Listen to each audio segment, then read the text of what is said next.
Nous sommes à l'école Petit Prince d'Andiscol. Nous fonctionnons depuis 1998.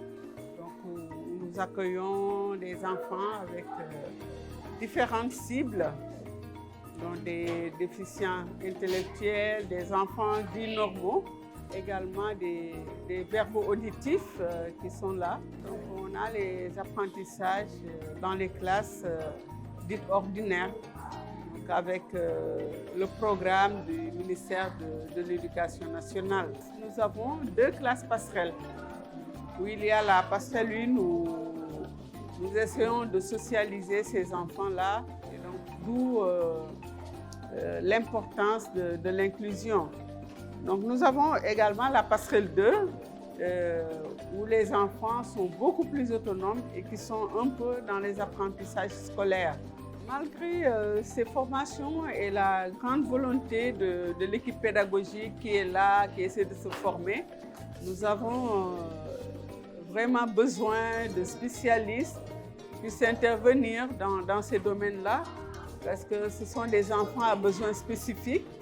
Donc, ils ont besoin d'être suivis sur le plan médical, sur le plan également paramédical. On a des maîtresses en langue des signes qui permet d'accompagner ces jeunes-là.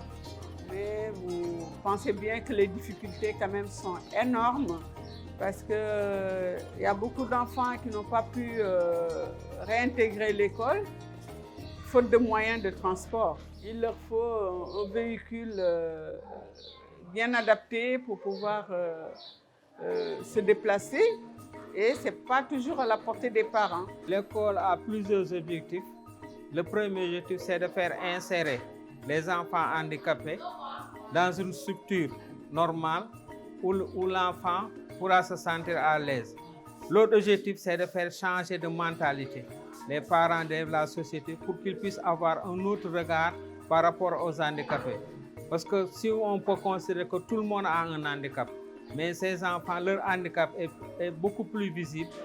Nous, de notre côté, nous essayons pour qu'ils puissent s'insérer dans la société. Mais pour cela, il faut que nous ayons un accompagnement des autorités académiques, des autorités décentralisées, déconcentrées, et que nous ayons un partenariat avec certaines structures spécialisées.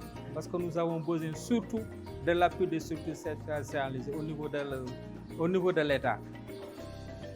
Et le Covid est venu encore déstabiliser encore plus le fonctionnement de l'école. Même pour la rentrée, pareil, certains parents n'ont pas les moyens de réinscrire les enfants, et ça impacte réellement sur le fonctionnement de l'école. On a le principe de l'inclusion. On ne devrait laisser personne à la porte de l'école. Que les enfants ont tous les mêmes droits, que les enfants ont besoin d'être accompagnés dans leurs soins. Déjà, la prise en charge est très coûteuse. Ils ont besoin d'orthophonie, c'est coûteux. Ils ont besoin de psychomotricité, c'est coûteux. Ils ont besoin de séances de kiné, c'est coûteux. Les parents ne sont pas en mesure de payer tout ça.